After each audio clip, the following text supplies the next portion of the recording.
Hello students, let us start the next chapter of data structures, that is stacks. You all know that data structures are of two types, linear data structures and non-linear data structures. In linear data structures, we will be studying arrays, stacks, queues and linked list. Arrays we have already discussed. Now it's the turn of second linear data structure, that is stacks. Clear? So stack is what? It is a kind of linear data structure. अब stack होता क्या है? अगर मैं आपको एक practical example से समझाऊं कि stack होता क्या है, लाइक आप एज्यूम करो कि आपको मैंने प्रैक्टिकल फाइल्स का काम दिया हुआ है, आपने अपनी प्रैक्टिकल फाइल्स कंप्लीट की और आप मुझे अपनी प्रैक्टिकल फाइल्स चेक करने के लिए दे रहे हो। आपने अपनी प्रैक्टिकल फाइल्स चेक करने के लिए मेरे टेबल पे रख दी। कैसे रखी? सबसे पहले जिसने काम कंप्लीट किया उसकी प्रैक्टिकल फाइल नीचे आई, सेकंड नंबर पे जिसने किया उसकी ऊपर आई, थर्ड की और ऊपर, फोर्थ की, फिफ्थ की, इस तरह आई ना। तो वो जो प्रैक्टिकल फाइल्स का वो जो बंडल बन गया ना, we call it stack of files. अब स्टैक की प्रॉपर्टी क्या होती है? अब देखो, जिस बच्चे ने सबसे पहले काम करके दिया उसकी प्रैक्टिकल फाइल सबसे नीचे है और जिसने एंड में काम करके दिया उसकी प्रैक्टिकल फाइल सबसे ऊपर है। ठीक है, तो सबसे पहले मैं चेक किसकी करूंगी? क्या मैं नीचे से खींचूंगी प्रैक्टिकल फाइल? नो, मैं क्या करूंगी, मैं ऊपर से प्रैक्टिकल फाइल पहले उठाऊंगी और उसको चेक करूंगी। यानी हुआ क्या, जो फाइल लास्ट में आई वो सबसे फर्स्ट में इवेल्युएट होगी और जो सबसे फर्स्ट में आई थी वो लास्ट में इवेल्युएट होगी। सो this is what stack is. अब देखो, इसका मतलब कि स्टैक की हमें कौन सी प्रॉपर्टी समझ आई? That property is called LIFO, last in first out. यानी जो चीज लास्ट में अंदर गई सबसे पहले वो बाहर आएगी और जो चीज सबसे फर्स्ट में अंदर गई वो सबसे लास्ट में बाहर आएगी। सो this is a property of stack and that property is called LIFO। मैं आपको पढ़ाऊंगी सारा, ठीक है। स्टैक की एक और प्रॉपर्टी है, क्या कि स्टैक में, अब देखो, आपने प्रैक्टिकल फाइल्स रखी, ठीक है, एक के ऊपर एक के ऊपर एक के ऊपर प्रैक्टिकल फाइल्स रख रहे हो। किसी को निकालनी है तो बीच में से नहीं निकालेंगे, पहले ऊपर की उठाएंगे, फिर उसके नीचे वाली, फिर उसके नीचे वाली। यानी कि प्रैक्टिकल फाइल्स आप रख भी एक ही एंड पे रहे हो, दूसरे एंड्स को आप, दूसरे नीचे वाले एंड को आप छेड़ नहीं रहे हो, उस पर कुछ नहीं कर रहे हो, आप ऊपर ही प्रैक्टिकल फाइल्स रख रहे हो और ऊपर से ही उठा रहे हो। सो स्टैक में एक ही एंड पे इंसर्शन भी होती है और एक ही एंड पे डिलीशन भी होती है। आई थिंक हल्का सा आपको क्लियर होगा। Let us discuss the theory of stacks now. A stack is a linear data structure in which items are added and removed from only one end. That is known as top of stack. उस end को हम top of stack कहते हैं। क्या मतलब? ये diagram देखो, समझो ये प्रैक्टिकल फाइल्स हैं। सबसे पहले कौन सा नंबर अंदर आया? पहले स्टैक खाली है, स्टैक इज इनिशियली एम्प्टी। सबसे पहले 10 अंदर आया, फिर 20 आया, फिर 25 आया। सो इंसर्शन यहां से हो रही है, एक एंड से। हम यहां से कुछ इंसर्ट नहीं कर रहे, एक ही एंड से इंसर्शन हो रही है। और जब रिमूव करने की टर्न आई तो सबसे पहले 25 रिमूव होगा, फिर 20 होगा, फिर 10 होगा।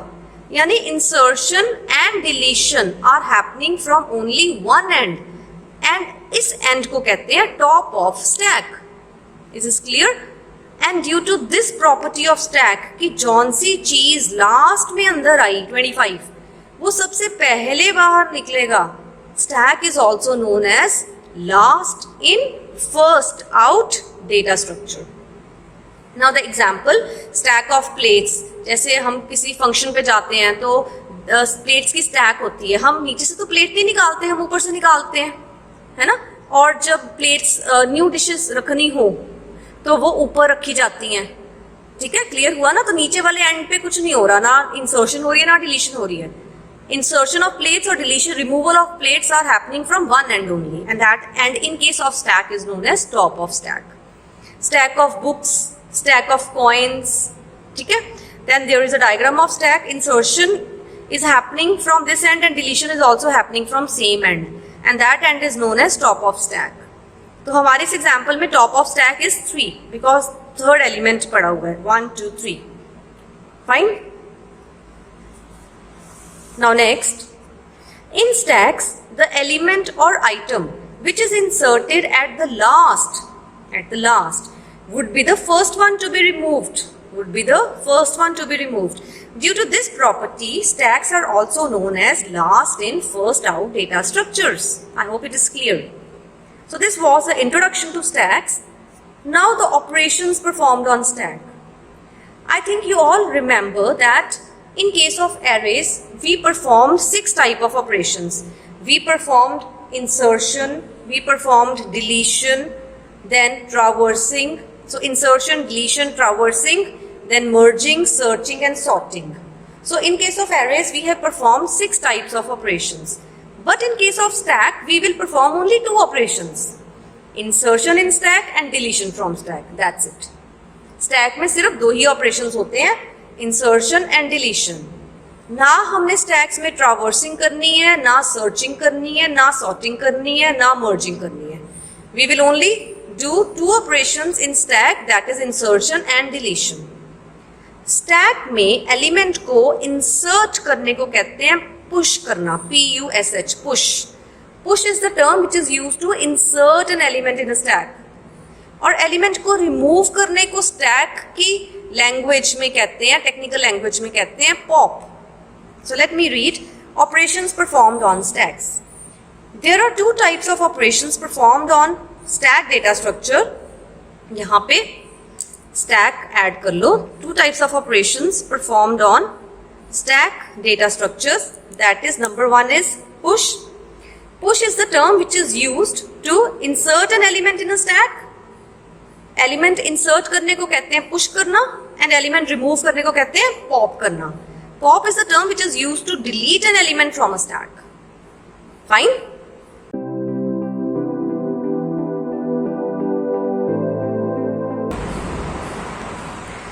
Now, memory representation of stacks. जैसे हमने एरे में पढ़ा था memory representation of array. What does that mean? That mean कि हम एरे को मेमोरी में कैसे स्टोर करवाते हैं. ऐसे ही अब हम पढ़ने वाले हैं कि हम स्टैक्स को मेमोरी में कैसे स्टोर करवाते हैं. स्टैक्स को मेमोरी में स्टोर करवाने के there are 2 ways. Either we store the stacks using arrays और we store stack in memory using link list. तो फॉर द टाइम बिंग हम एरे रिप्रेजेंटेशन ऑफ स्टैक्स को स्टडी करेंगे बिकॉज हमने एरेज का चैप्टर कर लिया हुआ है. But after studying the link list chapter we will do linked representation of stack. So let us start the topic memory representation of stack. That is how stacks are stored in memory. Stacks can be represented or stored in computer's memory using 2 ways. Number 1 using arrays, number 2 using linked list. First, array representation of stacks. तो पहले हम ये topic study करेंगे, इसके algorithms सारा कुछ, and then we will study next topic linked representation of stack. But ये topic मैं आपको एक्सप्लेन करूंगी after we study linked list chapter. Fine. So let us start this topic, array representation of stack. A stack is represented or stored in computer's memory using a one-dimensional array named stack. So जो हमारा stack है ये वाला, इसको memory में store करवाने के लिए एक हमें वन डायमेंशनल एरे चाहिए जिसका नाम हम stack रखेंगे. वन डायमेंशनल एरे है इसलिए इसका इंडेक्स नंबर भी होगा.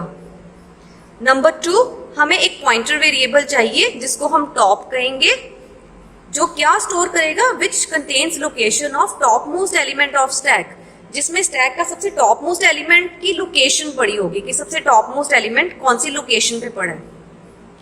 एंड थर्ड, हमें चाहिए एक variable max S T K, MEXSTK, which contains the storage capacity of stack, जिसमें क्या पड़ा होगा कि स्टैक का टोटल स्टोरेज कैपेसिटी कितनी है. Like, let us consider this example. Like, I have a stack of 5 elements. It means max STK is 5. कि इस स्टैक में हम 5 एलिमेंट स्टोर करवा सकते हैं। मैक्स एसटी के maximum storage capacity of stack is 5, but we have only 3 elements in the stack and top is 3. Top is not 22. Top doesn't contain the value that is stored in stack. Rather, it contains the location of that, the topmost number. So top will be 3. 1, 2, 3. It won't be 22. Clear? So this is a stack array. Stack 1, stack of 2, stack 3, stack 4, stack 5. और stack initially empty होगा। सबसे पहले stack में 10 push हुआ होगा। मैं insert word नहीं use करूंगी, आई विल यूज पुश। फिर 8 पुश हुआ, फिर 22 पुश हुआ। जब सिर्फ 10 था तब टॉप था 1। मैक्स एसटीके विल ऑलवेज बी 5, वो तो कैपेसिटी है ना स्टैक की, दैट वुड रिमेन सेम। जब 8 आया स्टैक में, टॉप बिकम्स 2। जब 22 आया, top becomes 3। Now the current value of top is 3। See 22 is stored in stack of 3. So the top is 3 in this example. There are few points to be noted. First point. Stack is said to be full when value of top equals to max STK. Understand these points very carefully because these points would be used in our algorithms. Fine? Now the first point. कहते हैं कि stack कब full होता है? जब top की value max एसटीके के बराबर होती है। Let us see how.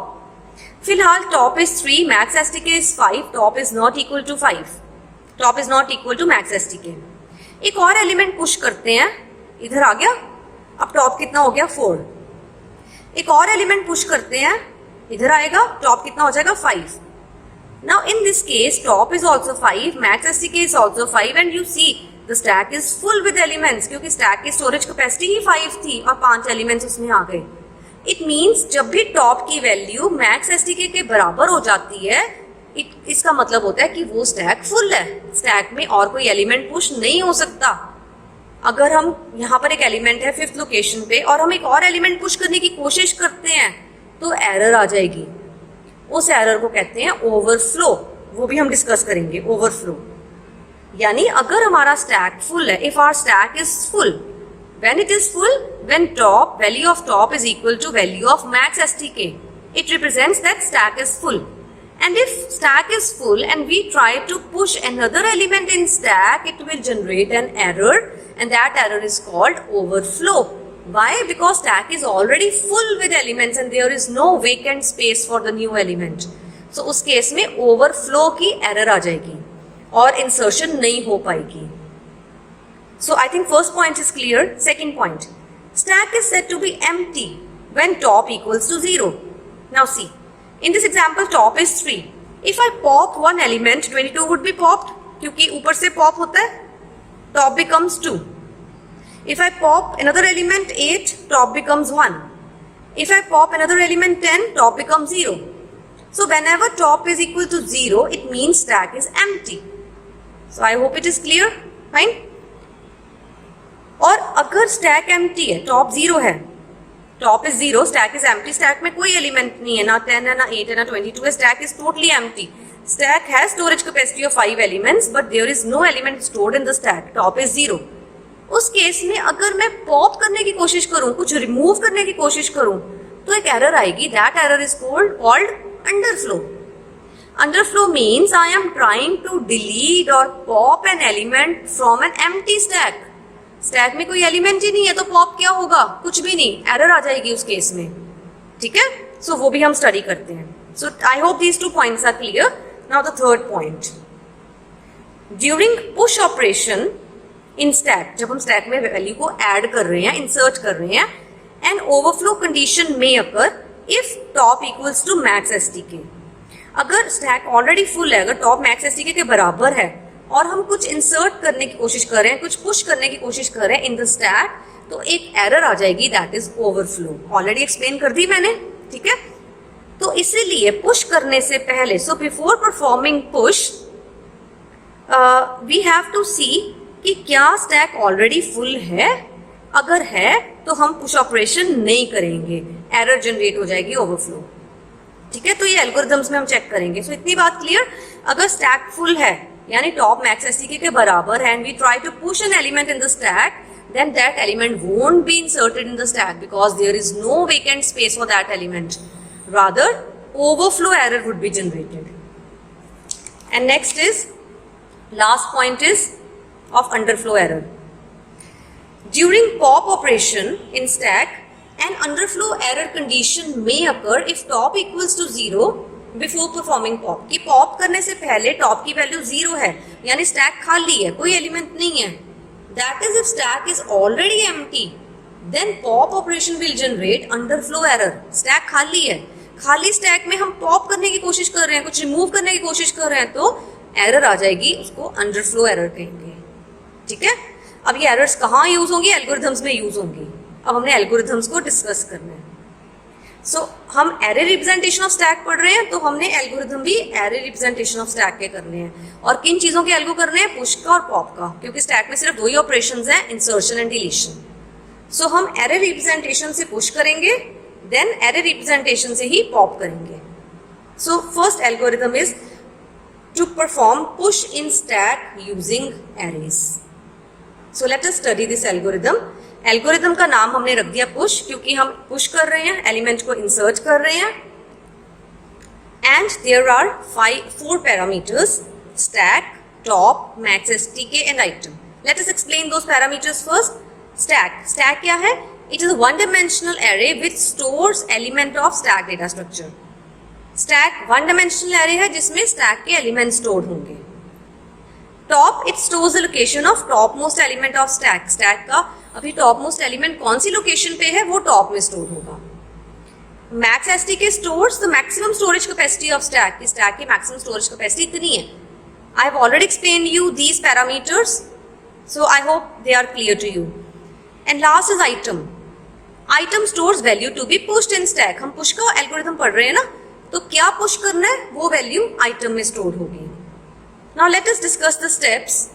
For those steps, let me take an example of stack to explain the steps.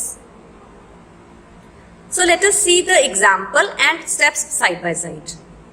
Now let me suppose I have a stack where maximum storage capacity is 5 and 3 elements are present in stack, so top equals to 3. Fine. And we have to insert an item that is 11 in the stack. So value of item is 11, top is equal to 3 and max STK is 5 for our example. Fine. Now step number 1. If top equals to max STK, now listen to me, this is very important step. Whenever we are about to perform push operation in stack, first of all it is mandatory, it is very important to check whether there is a vacant space in stack or not. हमने check करना है कि stack में कोई जगह भी है push करने के लिए कि नहीं है. तो अगर टॉप की वैल्यू मैक्स एसटीके के बराबर होती, टॉप भी 5 होता, यहाँ पर एक लास्ट एलिमेंट होता, मैक्स एसटीके भी 5 है, तब हमने एरर मैसेज दे देना था कि ओवरफ्लो हो गया है, और वहीं अपने एल्गोरिथम को एग्जिट कर देना था, पुश नहीं करना था, क्योंकि पुश हो ही नहीं पाना था, जगह ही नहीं है स्टैक में. बट हमारे केस में top is 3, max S T K is 5, so they are not equal. So if नहीं चलेगी हमारे केस में. Control will come directly to step number 4. What is step number 4? Set top equals to top plus 1. तो सबसे पहले top की value को top plus 1 करो. The value of top is 3, so 3 plus 1 that is 4. So new value of top would be 4. अब top इधर से इधर चला गया. Top हमने इंक्रीमेंट कर दिया, कितना हो गया top? 4. पहला ये स्टेप कर दिया. Then set stack of top equals to item. Set stack of top equals to item. What is stack of top? What is top? Top is 4. यानी stack of 4 में क्या डाल दो? item. What is item? That is 11. यानी stack of 4 में इधर क्या डाल दो? 11. और exit. बस इतना सा एल्गोरिथम है. हमने पहले top को इंक्रीमेंट किया और वहां पे item डाल दी. So this is the push algorithm.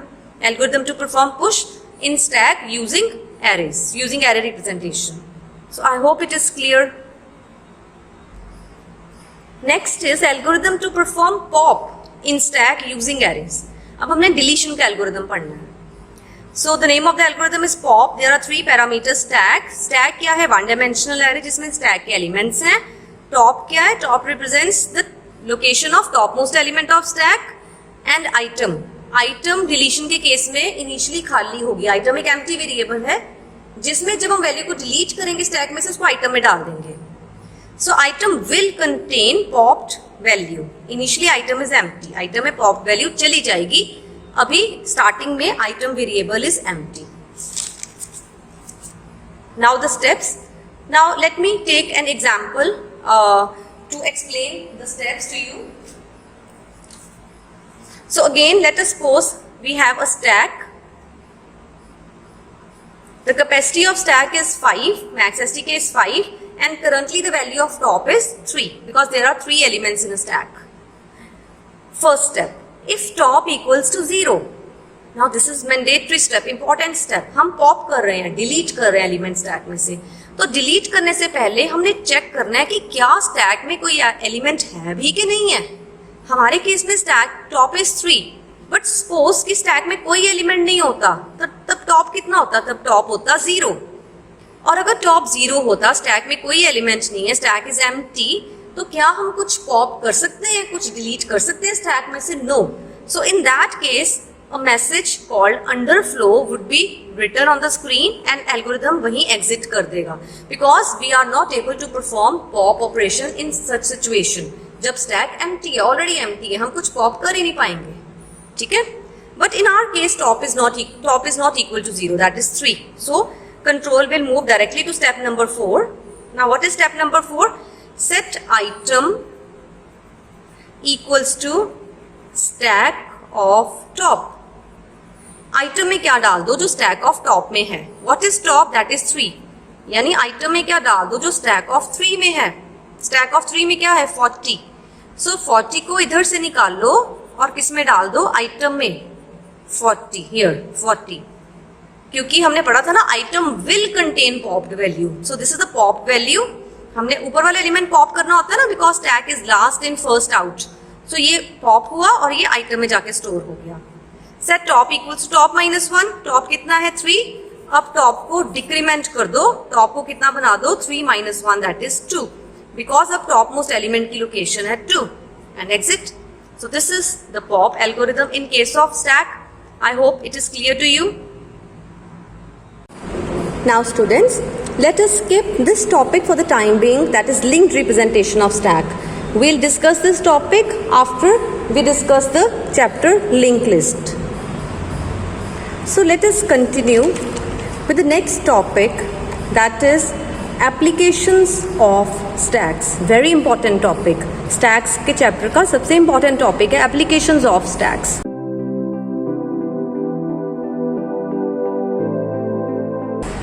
So under this topic, we'll study 6 applications of stack. Number 1, stacks are used during function calls. So let me show you, first of all, the format which we are going to study. The first application is stacks are used in functions.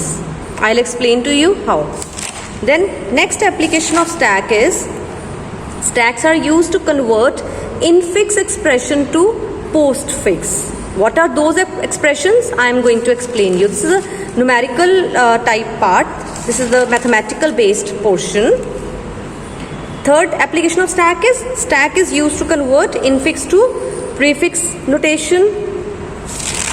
Fourth application of stack is stacks are used to evaluate postfix expression. Fifth is stacks are used to evaluate prefix expression. And sixth application of stack would be stacks are used in quicksort technique. So these are 6 applications of stack. After studying these applications, our chapter would be over.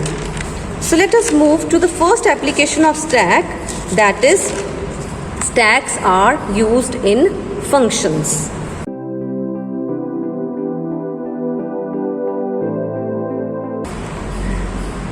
I hope you might remember the topic which we covered in the first chapter, that is time space trade off. Time space trade off में मैंने आपको बताया था कि functions के कारण हम memory space तो प्रोग्राम की रिड्यूस कर सकते हैं, bye avoiding repetition of common code again and again. उस कॉमन कोड को हम फंक्शन में डाल लेते हैं तो क्या होता है कि बार बार वो कोड लिखने की ज़रूरत नहीं पड़ती और हमारा प्रोग्राम का साइज़ छोटा हो जाता है, मेमोरी स्पेस यूटिलाइजेशन कम हो जाती है।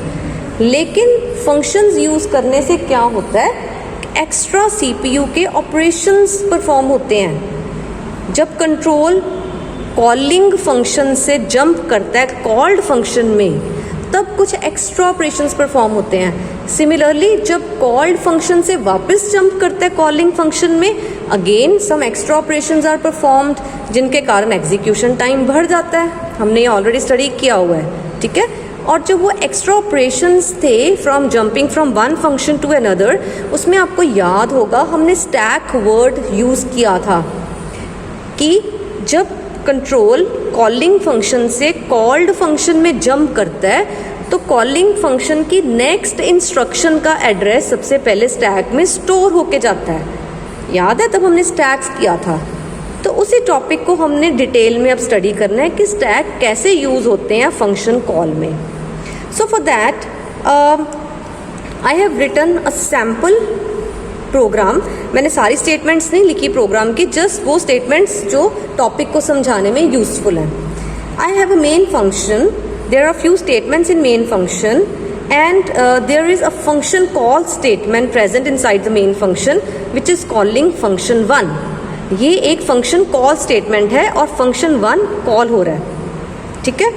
देन फंक्शन 1 की डेफिनेशन लिखी हुई है। फंक्शन 1 में कुछ स्टेटमेंट्स हैं and that is further calling function 2। तो फंक्शन 1 के अंदर भी एक फंक्शन कॉल स्टेटमेंट है जो फंक्शन 2 को कॉल कर रही है and this is the body of function 2। I think the format is clear. There are 3 functions in the program: main function, function 1 and function 2. Main function is calling function 1, function 1 is calling function 2. Now see what happens. अब हल्का सा पहले मैं आपको ऐसे समझाती हूँ, then we'll read the theory. So stacks की application है, it means इसमें stacks use होंगे। So मैं एक stack draw कर लेती हूँ, ठीक है। फिलहाल स्टैक एम्प्टी है, there is no element in a stack, fine, okay. Now we know that execution always starts from main. पता है आपको, मेन से एग्जीक्यूशन स्टार्ट होती है। ये स्टेटमेंट्स एग्जीक्यूट हुई और जैसे ही कंट्रोल इस स्टेटमेंट में आता है, then what is this? This is a function call statement. It means अब कंट्रोल को मेन फंक्शन को छोड़कर फंक्शन 1 में जंप करना पड़ेगा और जब फंक्शन 1 कंप्लीट हो जाएगा फिर कंट्रोल वापस मेन फंक्शन में आ जाएगा। इतना क्लियर है ना? अब देखो, जब ये कंट्रोल मेन को छोड़ के फंक्शन 1 में जाएगा और जब फंक्शन 1 टोटली एग्जीक्यूट होगा और कंट्रोल ने वापस मेन में आना है, तब कंट्रोल को पता नहीं चलेगा कि मेन में कौन सी स्टेटमेंट में जाना है। तो उसके लिए क्या करते हैं, मेन से फंक्शन 1 में जंप करने से पहले जो फंक्शन 1 इंस्ट्रक्शन का एड्रेस है, उससे जो नेक्स्ट इंस्ट्रक्शन है उसका एड्रेस 1010, फंक्शन कॉल स्टेटमेंट की नेक्स्ट इंस्ट्रक्शन का एड्रेस स्टैक में स्टोर होता है 1010। ये क्यों स्टोर होता है? ताकि जब फंक्शन 1 एग्जीक्यूट हो गया, कंट्रोल ने वापस आना है, तो पता लगे कि 1010 पे जाना है अब इधर, ठीक है। चलो अब हम कर रहे हैं अपना work. Function 1 is this is a function call statement. So before control shifts to function 1, the address of the statement which is present after this function call statement would be pushed in stack. Fine. Stack में address push हो गया, उसके बाद control function 1 में आ जाएगा इधर। अब function 1 execute होना शुरू हो गया। फंक्शन 1 के अंदर भी एक फंक्शन कॉल स्टेटमेंट है, दैट इज फंक्शन 2। अब again the same thing happens, before shifting to function 2, the address of the statement which is present after function 2, after this call statement would be pushed in stack 2132। ये stack में push हो गया। यानी क्या हो रहा है कि जब भी कोई फंक्शन कॉल स्टेटमेंट आती है तो उस फंक्शन में जंप करने से पहले उस फंक्शन कॉल स्टेटमेंट की जो अगली इंस्ट्रक्शन है उसका एड्रेस स्टैक में पुश हो जाता है, ताकि वापसी के टाइम पे पता चल जाए कि अब कंट्रोल ने कहाँ जाना है। वो वापसी का टाइम अभी हम करेंगे, अभी तो हम जस्ट फंक्शन कॉल करवा रहे हैं। सो नेक्स्ट स्टेटमेंट का एड्रेस 2132 स्टैक में चला गया। अब फंक्शन 2 एग्जीक्यूट होना शुरू हो जाएगा। फंक्शन 2 कम्प्लीटली एग्जीक्यूट हो गया, इसमें कोई फंक्शन कॉल स्टेटमेंट नहीं है। अब यहाँ पर कंट्रोल ने वापस आना है। कंट्रोल ने कहाँ वापस आना है? उस फंक्शन में जिसने इसको कॉल किया था। इसको किसने कॉल किया था? इसको कॉल किया था फंक्शन 1 ने। पर फंक्शन 1 की कौन सी स्टेटमेंट में वापस आना है वो पता लगेगा स्टैक के टॉप मोस्ट एलिमेंट से। कितनी है टॉप मोस्ट एलिमेंट? 2132। ये जो 2132 है ये पॉप हो जाएगा, निकल जाएगा, यानी ये निकल गया स्टैक में से, और कंट्रोल 2132 वाली इंस्ट्रक्शन पर आ जाएगा इधर, और ये इंस्ट्रक्शन चलेगी, अगली सब इंस्ट्रक्शन चलेंगी। जैसे ही फंक्शन 1 खत्म हुआ फिर से देखा जाएगा कि अब वापस कहाँ जाना है। उस फंक्शन में जाना है जिसने फंक्शन 1 को कॉल किया था। किसने किया था? मेन ने। लेकिन मेन की कौन सी स्टेटमेंट में जाना है वो कैसे पता चलेगा? स्टैक में क्या पड़ा हुआ है, स्टैक की टॉप में क्या पड़ा हुआ है वहां से पता चलेगा। That is 1010। So 1010 would be popped और कंट्रोल 1010 यानी इधर आ जाएगा, और ये एग्जीक्यूट होना शुरू हो जाएगा और मेन फंक्शन खत्म हो जाएगा। और जैसे मेन फंक्शन खत्म होता है प्रोग्राम भी खत्म होता है। यानी 2 बातें हमने सीखी। हमने कौन सी 2 बातें सीखी? कि जब भी कोई फंक्शन कॉल होता है तब उस फंक्शन पर शिफ्ट करने से पहले उस फंक्शन कॉल के अगली स्टेटमेंट का एड्रेस स्टैक में पुश होता है। फंक्शन कॉल हुई, जंप करने से पहले अगली स्टेटमेंट का एड्रेस स्टैक में पुश होगा। दूसरी बात हमने ये सीखी कि जब भी कोई फंक्शन पूरा एग्जीक्यूट हो जाता है तो वापस जब कंट्रोल ने आना होता है तो वो कौन सी स्टेटमेंट में आता है? उस स्टेटमेंट में जिसका address top of the stack में पड़ा हुआ है। वो एड्रेस यहाँ से निकल जाता है और कंट्रोल उस एड्रेस में आ जाता है। ये फंक्शन कम्प्लीटली एग्जीक्यूट हुआ। अब कहाँ जाना है वापस वो पता लगेगा स्टैक के टॉप में क्या पड़ा हुआ है, उसको निकाला और कंट्रोल वहाँ आ गया। फाइन। सो इस तरह स्टैक फंक्शन कॉल में यूज होता है। So this is the first application of stack. Now let us read the theory portion. I'll read little fast, quicker, because I have already explained you the concept. In the above example program, execution starts from main function. While executing main, when the control reaches the statement this, then before moving to this function call, the address of next instruction, that is 1010, the address of next instruction, that is 1010, would be pushed into the stack as follows. After pushing the address of next statement, the control moves to function 1. While executing function 1, when the control reaches the function call statement of function 2, then again the address of next instruction, that is 2132, would be pushed in stack, and the stack would be as follows. After pushing the address, the control moves to function 2. When the function 2 gets executed completely, then the address which is present on the top of the stack would be popped. जब control function 2 का पूरा execute हो गया, function 2 totally execute हो गया, वापस आना है कंट्रोल ने, तो कैसे पता चलेगा? जो टॉप ऑफ द स्टैक में एड्रेस पड़ा है वो पॉप होगा। कौन सा एड्रेस पड़ा है? 2132। सो ये पॉप होगा और कंट्रोल इस एड्रेस में चला जाएगा और स्टैक में एक ही वैल्यू रह जाएगी, दिस वन 2132 पॉप हो गया। The control will move to the instruction having address 2132, which is the statement of the function, which is a statement of function 1, जो function 1 की statement है 2132, वहां पर कंट्रोल आ जाएगा। ठीक है। After function 1 gets executed completely, the address which is present on the top of the stack would be popped. जब भी कोई फंक्शन कंप्लीट हो जाता है तब एड्रेस पॉप होता है। ठीक है। अब क्या पॉप हुआ? 1010। इट मीन्स कंट्रोल ने अब 1010 पे जाना है इधर, बिकॉज ये भी फंक्शन एग्जीक्यूट हो गया, अब कंट्रोल ने इधर आ जाना है। ठीक है। So the control will then move to the instruction having address 1010, which is the statement of main function, जो कि मेन फंक्शन के अंदर है। Hence, main function would be executed completely and the program finishes its execution. So, मैं अभी आपको हल्का सा बताती हूँ कैसे एग्जीक्यूशन की जो सीक्वेंस है कैसे हुई, ये स्टेटमेंट्स एग्जीक्यूट हुई, फंक्शन 1 की फंक्शन कॉल आई, ये एड्रेस स्टैक में गया, फंक्शन 1 एग्जीक्यूट होना शुरू हो गया, फंक्शन 1 एग्जीक्यूट हो रहा है, फंक्शन 2 की फंक्शन कॉल आई, अगली स्टेटमेंट का एड्रेस स्टैक में गया, फंक्शन 2 पे जंप चला गया, फंक्शन 2 कंप्लीटली एग्जीक्यूट हो गया। अब वापस कहाँ आना है, जो एड्रेस ऊपर पड़ा था 2132 इधर, यहाँ से एग्जीक्यूशन शुरू हो गई, फंक्शन खत्म हो गया। अब कंट्रोल ने वापस कहाँ आना है, जो एड्रेस स्टैक में पड़ा था 1010 इधर, फिर ये एग्जीक्यूट हुआ, मेन खत्म हो गया, मेन खत्म हो गया यानी कि प्रोग्राम की एग्जीक्यूशन ओवर हो गई। So what we conclude from this, we conclude that whenever a function is called then the address of the statement present after function call statement is pushed into stack। कि जब भी कोई function call होता है तो उस function call statement की अगली स्टेटमेंट का एड्रेस स्टैक में पुश होता है। And whenever a function gets executed completely, और जब कोई फंक्शन completely एग्जीक्यूट हो जाता है then the address that is present on the top of the stack is popped। अब एक फंक्शन एग्जीक्यूट हो गया कम्प्लीटली, अब वापस कहाँ जाना है, कैसे पता चलेगा, जो स्टैक के टॉप में जो एड्रेस पड़ा है वो पॉप होगा and the control moves to the statement having that address. I hope this function of stack, first function of stack, that is stacks are used in functions, this application of stack is clear to you।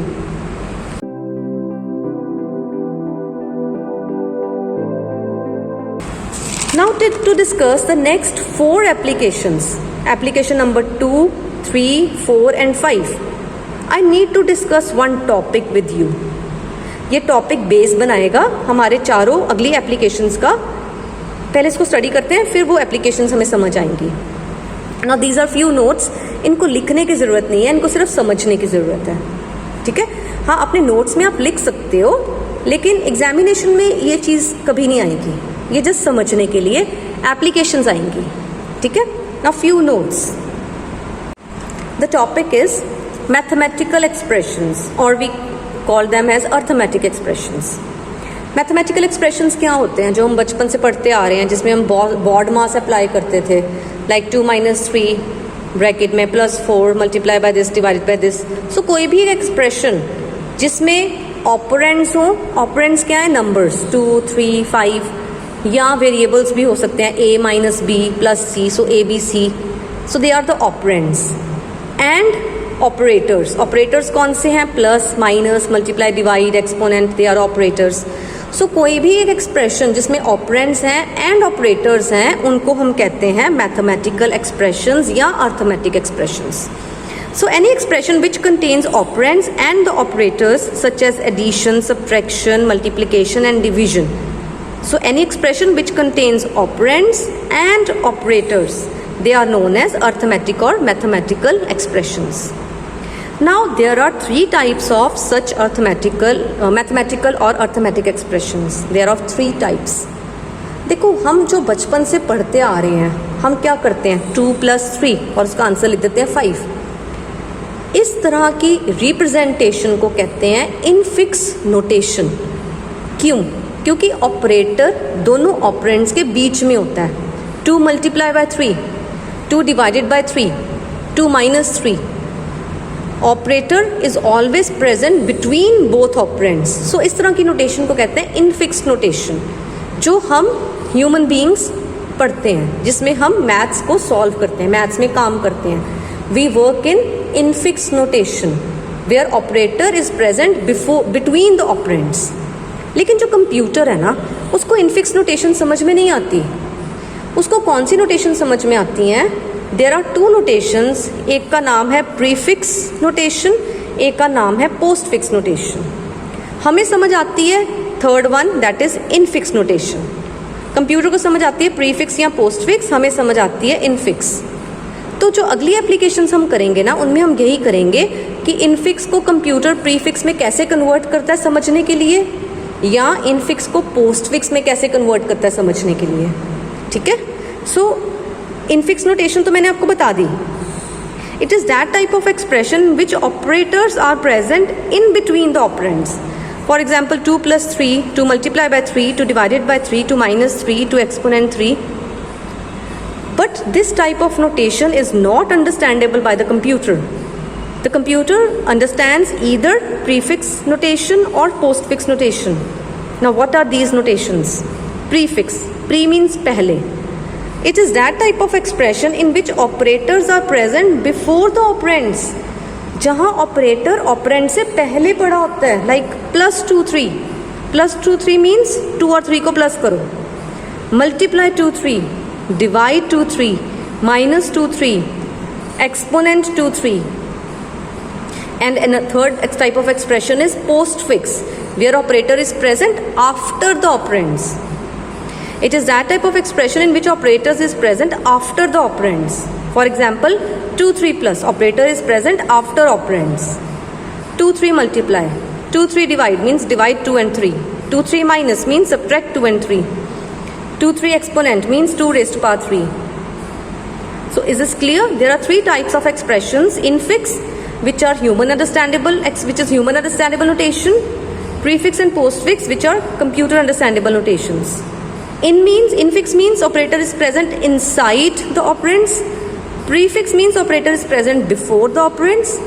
Postfix means operator is present after the operands. I hope these three types of mathematical expressions are clear. Another topic which you need to understand before proceeding further is precedence. Precedence means priority.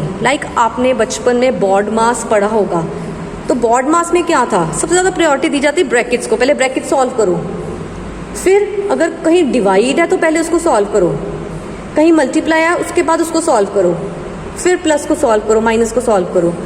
सो ये priority है. सो उसको हम technical language में कहते हैं precedence. So precedence means priorities which are assigned to different arithmetic operators. हर operator को अलग अलग प्रायोरिटी दी गई है कि किसने पहले सॉल्व होना है, किसने बाद में सॉल्व होना है. सो इसके accordingly there are 3 levels of precedence. एक है हाईएस्ट लेवल, उसमें आ जाता है एक्सपोनेंट. यानी अगर किसी एक्सप्रेशन में पावर है, let me suppose an expression is, let me right in rough, 2 - 3 multiply by 5 minus 3 exponent 2. This is the expression. Now see, there are different, let me put plus here ताकि ज़्यादा variety हो जाए operators की. Now there is plus operator, multiply operator, minus operator, exponent operator. तो सबसे पहले कौन सा ऑपरेटर सॉल्व होगा? That would be exponent because it has the highest power. Exponent का मतलब क्या होता है? इस एक्सप्रेशन का मतलब है 3 raised to power 2. 3 3s are 9. Answer would be 9. ठीक है. अगर है 4 एक्सपोनेंट 2 देन मीन्स 4 की power 2, that is 4 4s are 16. तो ये मतलब होता है एक्सपोनेंट का. तो highest precedence is given to the exponent operator. उसके बाद टर्न आती है मल्टीप्लाई और डिवाइड की, जिसको मर्जी पहले कर लो, या मल्टीप्लाई या डिवाइड को. यानी इसको सॉल्व करने के बाद नेक्स्ट वी वुड सॉल्व 3 × 5 15. उसके बाद लास्ट में फिर हम 2 + 15 - 9 करेंगे, फिर प्लस और माइनस की टर्न आती है. So this is what precedence is. The highest precedence is given to exponent, middle level precedence is given to multiply and divide, and the lowest precedence is given to plus and minus operators. I hope this topic is clear. Now let us move to the second application of stack, that is stacks are used to convert infix to postfix expression. Why we are studying this topic? क्योंकि मैंने आपको बताया है कि computer को infix expression समझ में नहीं आती, उसको या पोस्टफिक्स समझ में आती है या प्रीफिक्स आती है. तो हम तो इनफिक्स नोटेशन में क्वेश्चन पूछते हैं, like in calculator we ask what is 2 + 3. Computer क्या करता है? पहले 2 + 3 को, अगर वो पोस्टफिक्स वाला कंप्यूटर है तो उसको पोस्टफिक्स में कन्वर्ट करता है पहले, फिर उसको सॉल्व करता है.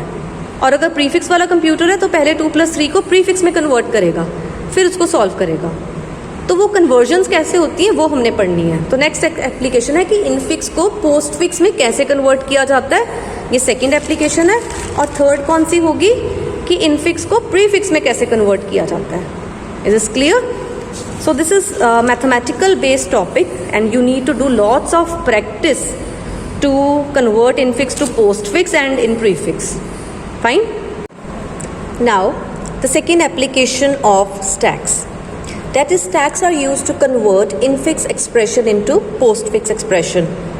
Why do we need to convert infix expression into postfix? As I have already explained, because computer doesn't understand infix notation. It understands either postfix notation or prefix notation. So whenever we give our query in infix notation, the computer first of all converts that query either in postfix or in prefix notation to understand that query. After understanding or after conversion, it then executes or evaluates that query. So सबसे पहले वो convert करता है infix को prefix में या postfix में, depending on the type of computer it is, and after conversion फिर उसके बाद उस क्वेरी को या हमारे इक्वेशन को सॉल्व करता है जो इनफिक्स या जो पोस्टफिक्स या प्रीफिक्स नोटेशन में बन गई है. तो इसलिए हमने अब 4 एप्लीकेशंस स्टडी करनी है. एक होगी इनफिक्स नोटेशन पोस्टफिक्स में कैसे कन्वर्ट होती है, एक होगी इनफिक्स नोटेशन प्रीफिक्स में कैसे कन्वर्ट होती है, एक होगी कि पोस्टफिक्स जब बन गई उसके बाद कंप्यूटर उसको कैसे इवेल्युएट करता है, कैसे आंसर निकालता है, और 4th एप्लीकेशन होगी कि एक बार प्रीफिक्स बन गई तो उसको कंप्यूटर कैसे इवेल्युएट करता है, कैसे आंसर निकालता है. आई होप कि आपको सीक्वेंस अब क्लियर हो गया कि अगली 4 एप्लीकेशंस हमारी कौन सी होने वाली है. ठीक है. So how to convert infix to postfix. इसमें कुछ मैथमेटिकल वर्क है. So let me explain to you by taking an example. So let us consider that we have this expression. अब ये एक्सप्रेशन दिखने में ही आपको पता लग रहा है कि ये इनफिक्स नोटेशन में है expression. The expression is a plus then there is bracket b multiply by c को मैंने कर्सिव लिया ताकि ब्रैकेट के साथ मिक्स ना हो जाए, minus again bracket d divided by e exponent f bracket close, then star means multiply, g and then bracket close, then star, then h. As you can observe, this expression is an infix notation. कैसे पता लगा? Because operands are present operator is present between the operands. See, divide is present between 2 operands. Exponent is present between 2 operands. So this expression is an infix notation. What we are to do? We are to convert it into postfix notation. So how? करना कैसे है? सबसे पहला काम आपने क्या करना है, जो भी आपको एक्सप्रेशन गिवन है एग्जाम्स में इनफिक्स नोटेशन की, उसके स्टार्टिंग में एंड उसके एंडिंग में अपनी तरफ से ब्रैकेट्स डाल देनी है. पहला काम ये करना है. This is very important step. ये स्टेप नहीं करेंगे तो आंसर नहीं आएगा. यानी जो एक्सप्रेशन हमें गिवन है उसको ब्रैकेट्स में इनक्लोज करना है. अब सपोज कि जो आपको एक्सप्रेशन गिवन है एग्जाम्स में वो ऑलरेडी ब्रैकेट में है, फिर भी आपने एक्स्ट्रा ब्रैकेट्स लगानी है. यानी 2 ब्रैकेट्स हो जाएं, कोई बात नहीं. जैसे सपोज एग्जाम्स में इस तरह एक्सप्रेशन गिवन है जिसमें ऑलरेडी ब्रैकेट्स लगी हुई हैं, इस तरह की एक्सप्रेशन गिवन है, तब आप क्या करोगे, आप अपनी तरफ से एक्स्ट्रा ब्रैकेट्स ज़रूर लगाओगे. यानी आपने ब्रैकेट्स लगानी ही लगानी है. आई होप इतना क्लियर हो गया. ठीक है. पहला स्टेप तो हो गया ब्रैकेट्स लगाने का. That is very important step. अगले स्टेप में हमने क्या करना है, जितने ये हमारे सिम्बल्स हैं, ये जितने सिम्बल्स हैं सबको यहाँ पहले नोट डाउन कर लो. So let me note down 2 symbols like bracket a plus bracket b star c. This is c को कर्सिव लिखो ताकि इसको ब्रैकेट मत समझ लेना. Minus bracket d divide e exponent f bracket close star g bracket close star h bracket close. लिख लिया. अब वेरिफिकेशन के लिए कि क्या हमने कुछ मिस तो नहीं कर दिया, हम काउंट करते हैं कि जितने सिंबल्स थे क्या मैंने सारे लिख लिए.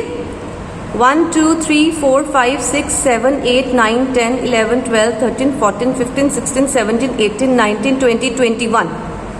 1 2 3 4 5 6 7 8 9 10 11 12 13 14 15 16 17 18 19 20 21. सो मैंने कोई सिंबल मिस नहीं किया. ठीक है. This is another important step. Miss हो गया तो आंसर नहीं आएगा. ओके.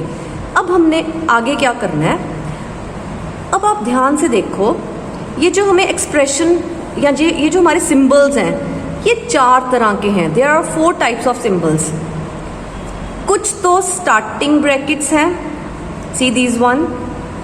कुछ एंडिंग ब्रैकेट्स हैं. सो 2 तरह के सिंबल्स कौन से हो गए? Starting brackets, ending brackets. कुछ ऑपरेंड्स हैं, operands like ABC, EF, GH. तीसरी चीज ऑपरेंड्स आ गई. And fourth thing is operators, plus, multiply, minus, divide, exponent, multiply, multiply. It means symbols में 4 तरह की चीजें पड़ी हुई हैं. There are 4 types of symbols: starting bracket, ending bracket, operands and operators. So 4 तरह की चीजें सिंबल्स में हैं. इट मीन्स हर तरह के सिंबल के लिए एक अलग रूल होगा. It means we are having 4 types of rules. पहला रूल मैं आपको बताती हूँ ब्रैकेट के केस में. अगर स्टार्टिंग ब्रैकेट आती है, जब भी स्टार्टिंग ब्रैकेट, अब हमने करना क्या है, हमने सिंबल्स को ना एक एक सिंबल को प्रोसेस करना है, ऊपर से लेके नीचे तक जाते जाना है और एक एक सिंबल को प्रोसेस करना है. अगर हमें स्टार्टिंग ब्रैकेट मिलती है तब उसका रूल है कि स्टार्टिंग ब्रैकेट को स्टैक में डाल दो. स्टार्टिंग ब्रैकेट का क्या रूल है, मैं यहाँ पे लिख देती हूँ कि स्टार्टिंग ब्रैकेट को स्टैक में पुश कर दो. पुश मीन्स इंसर्ट इन स्टैक. जब भी स्टार्टिंग ब्रैकेट आए तो स्टार्टिंग ब्रैकेट का rule clear, very simple rule, कि जब भी स्टार्टिंग ब्रैकेट आती है उसको स्टैक में पुश कर दो. ओके. सेकेंड रूल, अगर ऑपरेंड आता है, दिस इज एन ऑपरेंड, ये ऑपरेंड है. अगर ऑपरेंड आता है तो उसको पोस्ट फिक्स एक्सप्रेशन में लिख दो. उसको पोस्ट फिक्स एक्सप्रेशन में लिख दो. अभी आपको धीरे धीरे क्लियर होगा क्योंकि हम फर्स्ट एग्जांपल कर रहे हैं. ब्रैकेट आएगी तो उसको स्टैक में पुश कर दो. अब किसकी टर्न है? ऑपरेंड की, ए की. स्टैक में क्या है? अभी ब्रैकेट है. ए आया, ऑपरेंड आया. ऑपरेंड का क्या रूल है? इसको पोस्ट फिक्स एक्सप्रेशन में लिख दो. उसके बाद आया ऑपरेटर. ऑपरेटर का रूल है कि ऑपरेटर को हमने स्टैक में डालना है, लेकिन इसका रूल हल्का सा कॉम्प्लिकेटेड है ऑपरेटर का. फिलहाल इतना समझ लो कि जब भी ऑपरेटर आएगा हमने ऑपरेटर को स्टैक में डालना है. अभी स्टैक में क्या पड़ा हुआ है? Opening bracket. ठीक है. ऑपरेटर को हमेशा स्टैक में पुश करना है, लेकिन अगर जहां हमने ऑपरेटर को पुश करना है उससे पहले अगर कोई और ऑपरेटर पड़ा हुआ है तब एक रूल लगेगा. बट फिलहाल मेरे केस में यहाँ पर ओपनिंग ब्रैकेट है, कोई ऑपरेटर नहीं है दूसरा. अभी आपको हल्का सा कॉम्प्लिकेटेड सा लगेगा, बट ये स्टेप्स बार बार आते जाने हैं, फिर एकदम से याद हो जाएगा, इजी लगने लग जाएगा और आप फटाफट इसको सॉल्व कर पाओगे. That I guarantee to you. चलो, ऑपरेटर का रूल क्या है कि ऑपरेटर को हमने स्टैक में डालना है, लेकिन ये ध्यान देना है कि उस ऑपरेटर से पहले कोई ऑपरेटर ना हो. तो नहीं है तो हमने स्टैक में डाल दिया और हमारी पोस्ट फिक्स एक्सप्रेशन में अभी ए है. नेक्स्ट फिर से ओपनिंग ब्रैकेट आई, तो ओपनिंग ब्रैकेट का क्या रूल था कि इसको स्टैक में डाल दो. तो स्टैक में ये 2 चीज़ें पहले थी, अब इसके बाद हमने एक और ओपनिंग ब्रैकेट डाल दी और पोस्ट फिक्स एक्सप्रेशन में अभी भी ए है. देन नेक्स्ट आया ऑपरेंड. ऑपरेंड का क्या रूल होता है? इसको पोस्ट फिक्स एक्सप्रेशन में डाल दो. तो स्टैक में है ब्रैकेट प्लस ब्रैकेट और यहाँ पे क्या आ गया? A B. आई होप इतना क्लियर है. Next is operator. ऑपरेटर का क्या रूल होता है कि जब भी ऑपरेटर आए उसको स्टैक में पुश कर दो, लेकिन पहले एक ऑपरेटर ना हो. अब हमारे केस में अभी भी पहले ऑपरेटर नहीं पड़ा हुआ, ब्रैकेट है. ये जो हम स्टैक में पुश कर रहे हैं ना, इसको हल्का सा ऐसे देख समझो कि like this is a stack. सबसे पहले हमने स्टैक में डाला ब्रैकेट, उसके बाद आया प्लस, उसके ऊपर आई फिर से ब्रैकेट. अब किसकी टर्न है? अब टर्न है स्टार की. तो हमने ये देखना है कि स्टार स्टैक में पुश हो. Operator will always be pushed. यहाँ पे मैं लिख देती हूँ, ऑपरेटर को भी स्टैक में पुश करना है, लेकिन ये ध्यान देना है कि नीचे वाला एलिमेंट ऑपरेटर ना हो, यानी ये वाला ऑपरेटर ना हो. ऑपरेटर नहीं है तो आराम से मेरा मल्टीप्लाई स्टैक में पुश हो जाएगा. और यहाँ पे क्या है? A B. चलो आगे देखते हैं. नेक्स्ट क्या आया? C. C is an operand. Operand का क्या रूल है? वो पोस्ट फिक्स एक्सप्रेशन में जाता है. तो स्टैक में क्या है? Bracket plus bracket star. इसको आपने सी नहीं बोलना, दीज आर ब्रैकेट्स. और यहाँ क्या है? ए बी एंड सी. फिर आया ऑपरेटर. अब दिस स्टेप इज इंपॉर्टेंट. क्यों? ऑपरेटर के लिए क्या रूल होता है कि जब भी ऑपरेटर आए उसको हमने स्टैक में डालना है, लेकिन पहले एक ऑपरेटर नहीं होना चाहिए. बट यहाँ पे पहले एक ऑपरेटर है। अब कुछ समझने वाली बात है। क्या समझने वाली बात है, मैं इधर आपको समझाती हूँ। एक ना याद रखो कि छोटे प्रेसिडेंस वाले ऑपरेटर के ऊपर बड़ा प्रेसिडेंस वाला ऑपरेटर आ सकता है। फॉर एग्जाम्पल छोटा प्रेसिडेंस वाला हो गया लाइक प्लस, ठीक है। प्लस के ऊपर लाइक यहाँ पे स्टैक में मेरा प्लस पड़ा हुआ है, अब इसके ऊपर मल्टीप्लाई आ सकता है, डिवाइड आ सकता है, एक्सपोनेंट आ सकता है। छोटे ऑपरेटर के ऊपर माइनस हो या प्लस हो, मल्टीप्लाई भी आ सकता है, डिवाइड भी आ सकता है, एक्सपोनेंट भी आ सकता है। छोटे ऑपरेटर के ऊपर बड़ा आ सकता है, लेकिन बड़े ऑपरेटर के ऊपर बड़े ऑपरेटर मीन्स हाईएस्ट प्रेसिडेंस वाला ऑपरेटर, उसके ऊपर छोटा प्रेसिडेंस वाला ऑपरेटर नहीं आ सकता। लाइक स्टार पड़ा हुआ है, अगर उसके ऊपर माइनस नहीं आ सकता। यहाँ डिवाइड पड़ा है, उसके ऊपर प्लस नहीं आ सकता। ये रूल आपको, ये 2 रूल्स हैं, rule number 1 and rule number 2 कब यूज होंगे? अगर ऑपरेटर की टर्न आई है, अब माइनस की टर्न है ना, ऑपरेटर की टर्न आई है, लेकिन स्टैक में पहले से एक ऑपरेटर पड़ा हुआ है। अभी तक जितने ऑपरेटर्स आए थे प्लस एंड मल्टीप्लाई, इनके लिए ऐसा कोई रूल हमने नहीं देखा। क्यों नहीं देखा? क्योंकि इनसे पहले ब्रैकेट्स थी, कोई ऑपरेटर नहीं था। अब ऑपरेटर की टर्न आई है, ऑपरेटर का रूल क्या होता है कि इसको स्टैक में पुश कर दो, लेकिन हमने देखना है कि उससे पहले कोई ऑपरेटर तो नहीं पड़ा हुआ। अगर पड़ा हुआ है तो हमने इन दोनों रूल्स को देखना है। रादर 3 रूल्स है, मैं 3rd रूल आपको भी बताती हूँ। हमने ये रूल्स को देखना है। अब देखो, अगर माइनस यहाँ पे आ जाता है तो ये क्या बना? Bracket plus bracket star minus, यानी स्टार के ऊपर माइनस आ गया, स्टैक में स्टार के ऊपर माइनस आ गया। तो हमने क्या देखा कि बड़े के ऊपर छोटा नहीं आ सकता। हाईएस्ट प्रेसिडेंस, आपको पता है मल्टीप्लाई के प्रेसिडेंस माइनस से ज़्यादा है, तो बड़े प्रेसिडेंस वाले ऑपरेटर के ऊपर छोटा प्रेसिडेंस वाला ऑपरेटर नहीं आ सकता। आप ऐसे सोच लो कि ये बॉस है और ये एम्प्लॉई है, तो एम्प्लॉई बॉस के ऊपर या बॉस को ऑर्डर नहीं दे सकता, ठीक है। हाँ, अब ध्यान से मेरी एक और बात सुनो, मैं इसको पेंसिल से समझाती हूँ आपको। अगर यहाँ मल्टीप्लाई ना होता, यहाँ होता माइनस, और यहाँ माइनस ना होता, यहाँ होता मल्टीप्लाई, तब मल्टीप्लाई ने माइनस के ऊपर आ जाना था। तब हमारा स्टैक क्या बनता? Bracket plus bracket minus multiply. छोटे के ऊपर बड़ा आ सकता है, एम्प्लॉई के को बॉस इंस्ट्रक्शंस दे सकता है, ऐसे याद कर लो, ठीक है। अब ये स्टेप बार बार आएगा, आपको ये याद हो जाएगा। अभी आपको हो सकता है कि कॉम्प्लिकेटेड सा लगे, बट बाद में तो आप फटाफट इसको सॉल्व कर पाओगे, ठीक है। सो लेट मी इरेज जो मैंने पेंसिल से लिखा है। सो आई होप कि आपको इतना क्लियर हो गया है कि बड़े ऑपरेटर के ऊपर छोटा ऑपरेटर, मल्टीप्लाई के ऊपर माइनस नहीं आ सकता। या ऊपर मैं वर्ड यूज कर रही हूँ क्योंकि स्टैक ऐसा होता है, बट आप इस एक्सप्रेशन के केस में कह दो कि मल्टीप्लाई के आगे माइनस नहीं आ सकता, बड़े ऑपरेटर के आगे छोटा ऑपरेटर नहीं आ सकता।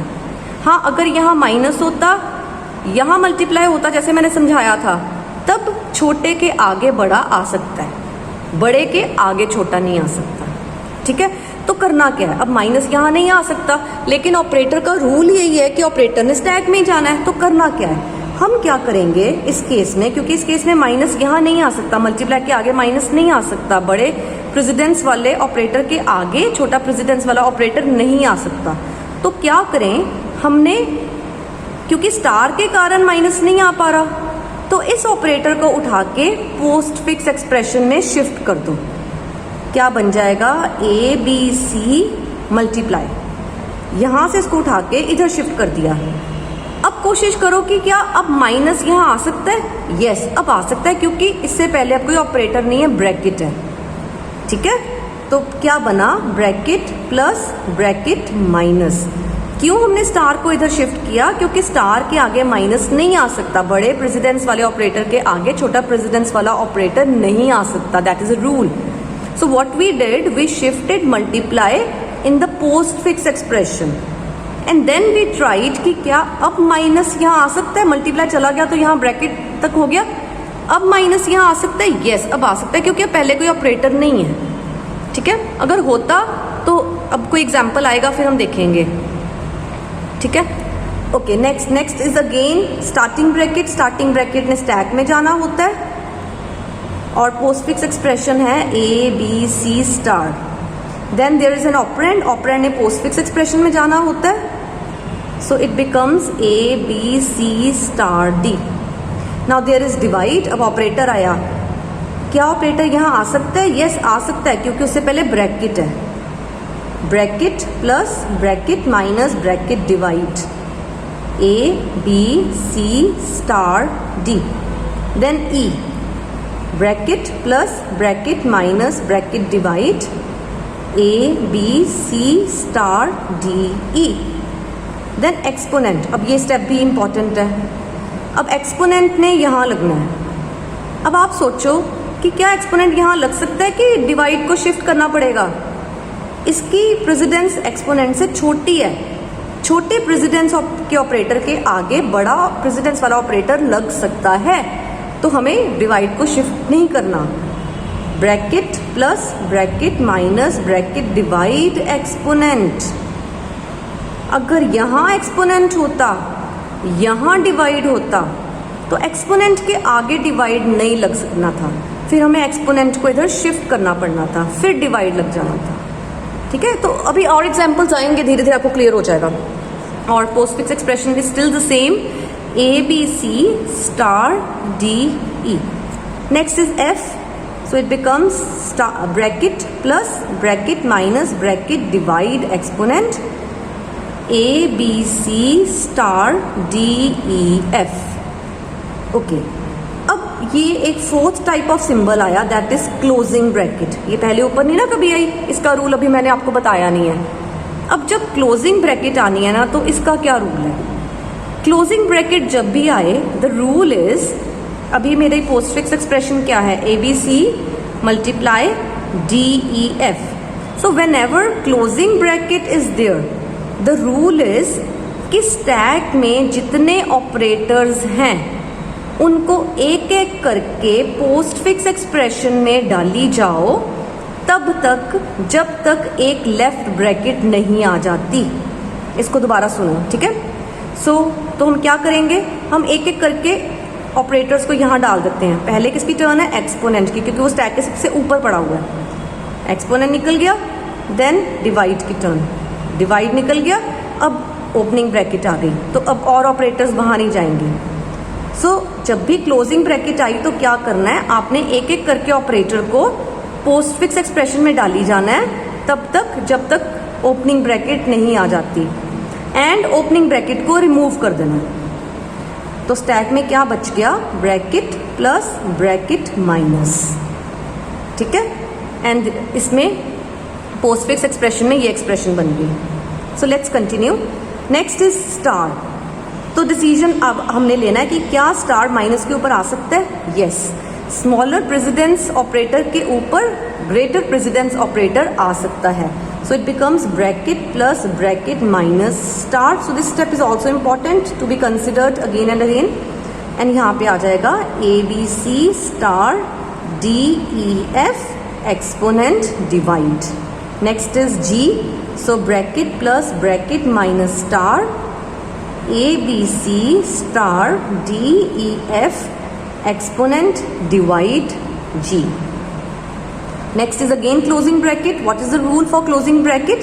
That pop all the operators from stack one by one and put it in postfix expression. This is the postfix expression. Put it in postfix expression till we get opening bracket. So closing bracket I, so what we'll do, we'll shift these operators in postfix expression. So how, A B C star D E F exponent slash g. So we'll shift star first because it is present at the top of the stack. Then we'll shift minus. अब हम यहाँ stop कर जाएंगे क्योंकि closing bracket आ गई. And we'll remove this closing bracket. So यहाँ क्या बच गया? Bracket plus. Then there is an operator. This is smaller precedence operator. This is higher precedence operator. हाँ, smaller के ऊपर higher आ सकता है. So bracket plus multiply and expression is ABC star DEF exponent slash G multiply minus. Now there is an operand. So bracket plus multiply ABC star DEF exponent slash G star minus H. अब closing bracket आई. Closing bracket में हमने क्या करना है, एक एक करके operator को इधर शिफ्ट करना है जब तक ओपनिंग ब्रैकेट नहीं आ जाती एंड ओपनिंग ब्रैकेट को रिमूव कर देना है. So let us do that. The postfix expression is ABC star DEF exponent slash G multiply minus H. पहले स्टार को निकालो because that is present in the top of the stack. फिर plus की term. अब closing bracket आ गई, इसको remove कर दो. अब सी सब कुछ खत्म हो गया, स्टैक इज एम्प्टी नाउ और हमारे सिंबल्स भी खत्म हो गए हैं. तो ये स्टेप मैच करना चाहिए. जब आपके सिंबल्स खत्म हो गए हैं आपका स्टैक भी एम्प्टी हो जाना चाहिए. इट मीन्स आपने ठीक कैलकुलेशंस की हैं. And the obtained expression is our answer. This is the equivalent postfix expression for this infix expression. Is that clear? So हमारा इनफिक्स एक्सप्रेशन का ये पोस्टफिक्स एक्सप्रेशन बन गया. Let me give you a small hint to verify कि कुछ mistake तो नहीं हुई. सो व्हाट यू डू, अब आप देखो इस एक्सप्रेशन में ब्रैकेट्स नहीं है. आप इस एक्सप्रेशन के सिंबल्स काउंट कर लो विदाउट ब्रैकेट्स, वो इसके साथ मैच होने चाहिए. सो let us do 1 2 3 4 5 6 7 8 9 10 11 12 13 14 15. 1 2 3 4 5 6 7 8 9 10 11 12 13 14 and 15. Fine. I hope it is clear. So do more and more practice of the conversion of infix to postfix so that these numericals become very easier for you. Fine.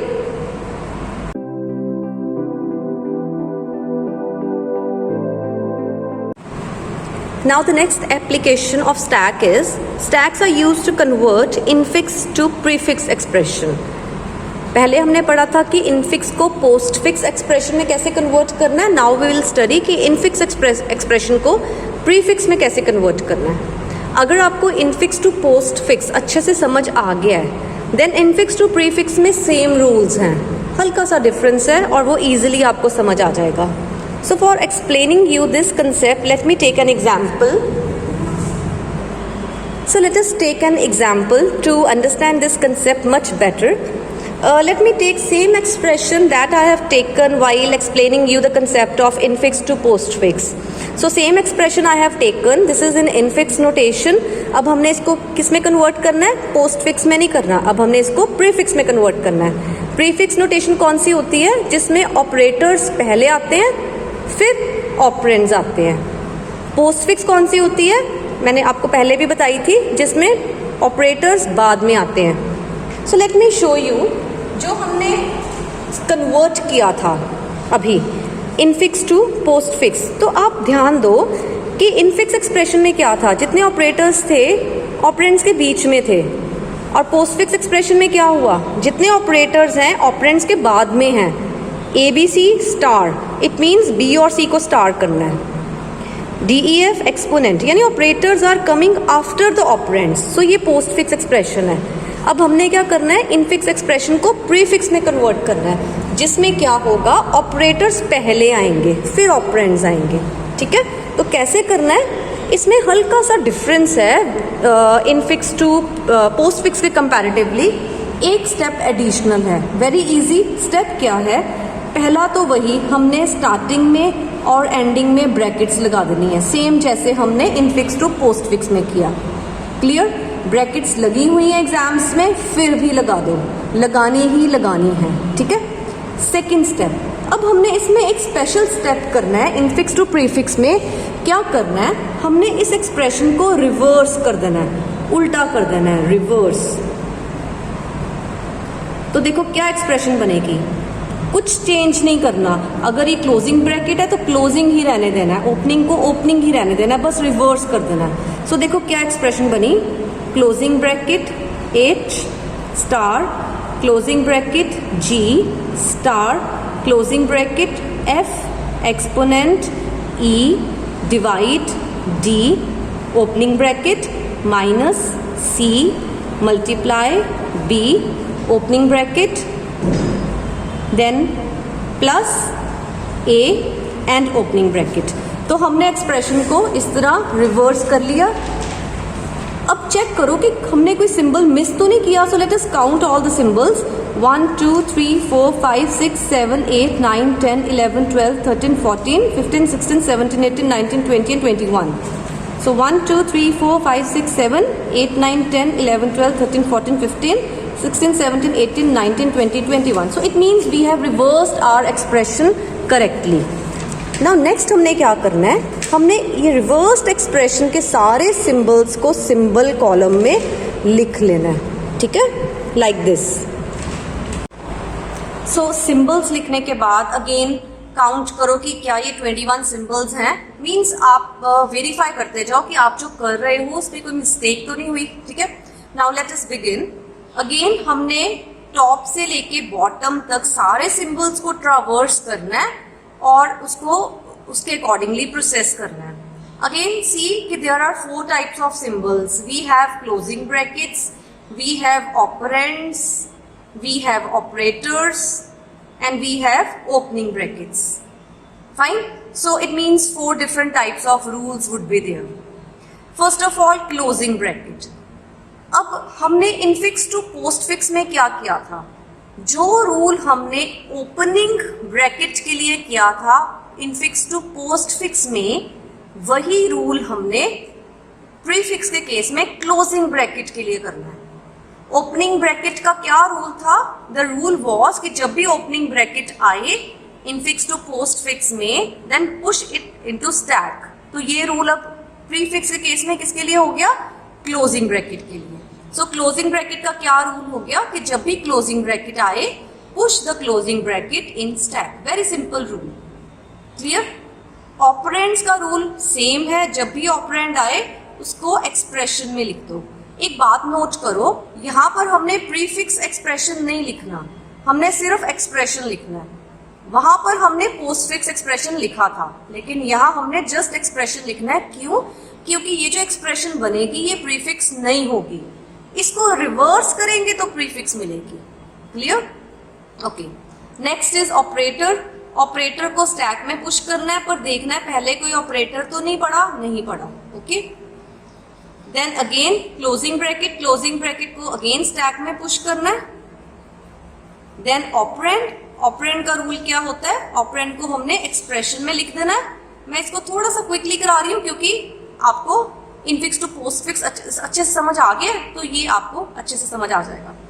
Then next is operator. What is the rule for operator, push it into stack but see कि पहले कोई operator ना पड़ा हो, सो नहीं है, H G। Then again closing bracket, push the closing bracket in the stack, H G। Then operand, operand जब आया तो operand को हमने expression में लिख देना है H G F। Then there is an operator, push the operator in stack, पर देखो पहले उससे पहले कोई operator तो नहीं पड़ा, नहीं पड़ा। So bracket multiply, bracket multiply, bracket exponent H G F। Then the operand, bracket multiply, bracket exponent H, G, F and E. Now this step is important. अब ऑपरेटर आया, लेकिन पहले एक ऑपरेटर पड़ा हुआ है। क्या रूल बताया था मैंने, बड़े के ऊपर बड़े प्रेसिडेंस, हायर प्रेसिडेंस ऑपरेटर के ऊपर लोअर प्रेसिडेंस ऑपरेटर नहीं आ सकता। तो ये exponent is higher precedence operator और divide and multiply they are middle precedence operators. तो बड़े प्रेसिडेंस वाले के ऊपर या आगे छोटा प्रेसिडेंस वाला नहीं आ सकता। सो एक्सपोनेंट के बाद डिवाइड नहीं आ सकता, तो क्या करेंगे, एक्सपोनेंट को इधर ले जाएंगे, H G F E exponent, bracket multiply bracket divide, then operand bracket multiply divide, H G F E exponent D. I hope यहां तक क्लियर है। नाउ स्टार्टिंग ब्रैकेट, तो इनफिक्स टू पोस्टफिक्स में जो रूल क्लोजिंग ब्रैकेट का था वो यहां स्टार्टिंग ब्रैकेट का बन जाएगा। क्या रूल था कि एक एक करके सारे ऑपरेटर्स को स्टैक से पॉप करो और एक्सप्रेशन में लिख दो जब तक ब्रैकेट नहीं आ जाती और ब्रैकेट को रिमूव कर दो। So we'll do the same. So expression becomes H G F E exponent D, then divide चला गया और ब्रैकेट को रिमूव कर दिया। So bracket star, then minus, this step is also important. Minus star के ऊपर नहीं आ सकता या स्टार के आगे नहीं आ सकता, बिकॉज हायर प्रेसिडेंस के आगे लोअर प्रेसिडेंस वाला नहीं आ सकता। So star would be shifted here. So the expression becomes H G F E exponent divide star, और यहाँ पे क्या आ जाएगा, bracket star bracket minus, then C bracket star bracket minus H G F E exponent D divide star C, then multiply, this step is also important। multiply minus के आगे आ सकता है, लोअर प्रेसिडेंस के आगे हायर प्रेसिडेंस वाला आ सकता है, तो हमें माइनस को शिफ्ट करने की जरूरत नहीं है। So I am writing the same expression again, then B. So B इधर अपेंड हो जाएगा, F E exponent D slash star C B, then अब ये स्टार्टिंग ब्रैकेट आई है तो एक एक ऑपरेटर को उठा के इधर डालेंगे जब तक ब्रैकेट नहीं आ जाती। So H G F E exponent D divide star C B, star गया, माइनस पॉप हुआ और ब्रैकेट रिमूव हुई, तो यहाँ क्या बच गया, ब्रैकेट एंड स्टार। यहाँ तक clear. Then plus, this step is also important. You can say important मैं जो लिख रही हूँ इनको एक बार अच्छे से देख लेना एग्जाम्स में। अब ये हायर प्रेसिडेंस का ऑपरेटर है, ये लोअर का है, हायर के आगे लोअर नहीं आ सकता। सो क्या होगा, प्लस आ जाएगा इधर और स्टार उधर चल जाएगा, F E exponent D divide star C B star minus then star, then a expression में अपेंड हो जाएगा, H G F E exponent D divide star C B star minus star A, और यहाँ पर क्या है, bracket and plus, then again starting bracket, तो operators को इधर डाल दो और ब्रैकेट को रिमूव कर दो, H G F E exponent D divide star C B star minus star A और प्लस। नाउ सी सिंबल्स सारे खत्म हो गए और स्टैक भी खाली हो गया। इट मीन्स हमने जो किया बिल्कुल ठीक किया। अब जो ये एक्सप्रेशन आई है ना, this is not the prefix expression. इस एक्सप्रेशन को हम रिवर्स करेंगे तब जो एक्सप्रेशन आएगी that would be our answer. So reverse the above expression. So what we get, इसको रिवर्स करेंगे, plus A star minus star B C star divide D exponent E F G H. So this is our answer. This is the equivalent prefix expression of this infix expression. See ये prefix में है, yes, operator पहले आ रहा है फिर operand आ रहा है. So let us count कि symbols तो नहीं हमने कोई miss कर दिए. So 1, 2, 3, 4, 5, 6, 7, 8, 9, 10, 11, 12, 13, 14, 15. 1, 2, 3, 4, 5, 6, 7, 8, 9, 10, 11, 12, 13, 14, 15. एंड जो एक्सप्रेशन हमें गिवन थी उसमें भी काउंट कर लेते हैं विदाउट ब्रैकेट सिंबल्स.